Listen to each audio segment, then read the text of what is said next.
You know, in our professional lives, every single one of us has this constant tug of war going on inside. On one side, you've got that fierce, unshakable conviction you need to even start something big. And on the other, there's that crucial humility to actually listen, adapt, and admit when you're wrong. And here's the thing. This isn't a battle to be won. It's a balance to be mastered. Oh man, we've all been there, haven't we? The pressure is just crushing down, the clock is ticking, and you're just staring at that blinking cursor on a blank screen. It's in moments like these, when the stakes feel impossibly high, that our inner monologue just goes into overdrive. You need something to get you going. And that's when the two voices in your head start their little debate. First, you hear the nudge. That's your inner hype man, right? It's the voice of pure conviction telling you you've got this. This idea isn't just good, it's a game changer. And that's what gets the first words on the page. But then, maybe hours later, you're getting some feedback and a different voice chimes in. The reality check. And yeah, it might sting a little, but that's the voice that pushes your work from just good to truly great. So let's really break these two forces down. I want you to think of them as your own personal engine in your guidance system. You absolutely need both to get anywhere that matters, but they do two totally different and equally critical jobs. Okay, first up is conviction.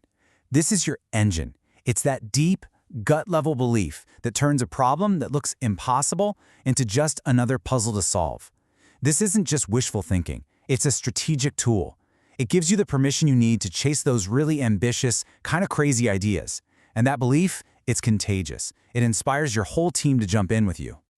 But here's the deal. An engine without a steering wheel is just a very, very fast way to crash into a wall. And that is where humility comes in. Now, this is not about being timid or shy. Humility is your sophisticated, high-tech guidance system. It's the voice that kicks in after that first big rush of excitement, the one that says, "All right, great start. Now let's make it actually work." Humility is what keeps you from a spectacular flameout and lets you grow for the long haul. So, we've got these two amazing traits, conviction and humility.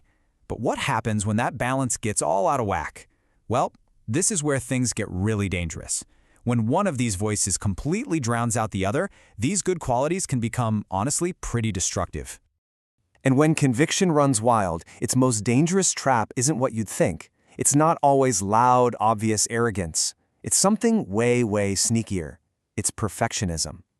You tell yourself, "Oh, I just have high standards." But really, your ego is whispering in your ear, "Don't you dare let them see any cracks. Don't risk any criticism."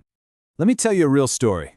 There was this fintech team, and they spent 4 whole months trying to perfect a new feature. They were endlessly debating these tiny little edge cases that would affect maybe 2% of their users. What were they really doing? They weren't serving the client, they were protecting their own egos from any possible critique. When they finally launched a perfectly functional, imperfect version, the feedback was incredible. The clients loved it. Turns out they valued speed way more than polish. The team's so-called high standards were really just fear, and it was delaying them from delivering actual value. So here's the bottom line. Too much conviction without any humility to check it leads to arrogance and that nasty trap of perfectionism. You end up just protecting your own ego instead of helping your audience. But on the flip side, too much humility without conviction, that leads to paralysis. You just get stuck overthinking everything, second-guessing yourself into a corner, and you never actually do anything bold. Okay, so that brings us to the solution. And it's a concept with a name that'll make you do a double take. The Humble Narcissist.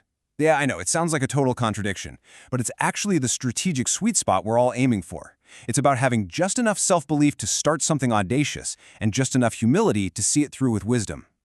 And listen, this is not some fixed personality trait that you're either born with or you're not. It's a practice. It's a daily wobble, which is a phrase I absolutely love. It's the skill of knowing when to floor it with conviction and when to tap the brakes, listen, and course correct when new info comes in. You're constantly adjusting, wobbling between these two modes. Now, when you get this balance right, something amazing happens. Humility stops being this soft, fuzzy skill and turns into a strategic superpower.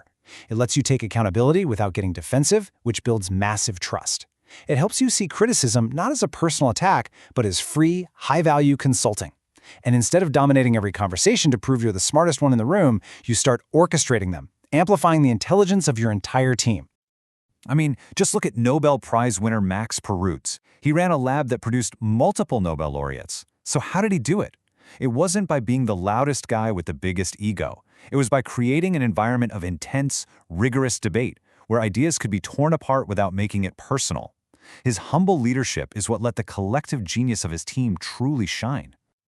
So the big question is, how do you actually put this into practice in your own life? How do we master this balance? Well, the first step is to just consciously create moments for humility to even enter the room.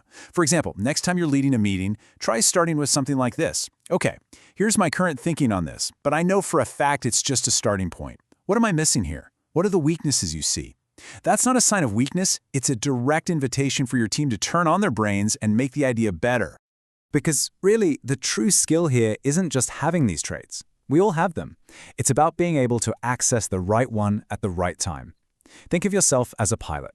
During takeoff, when you're pitching that bold new idea, you need full throttle conviction.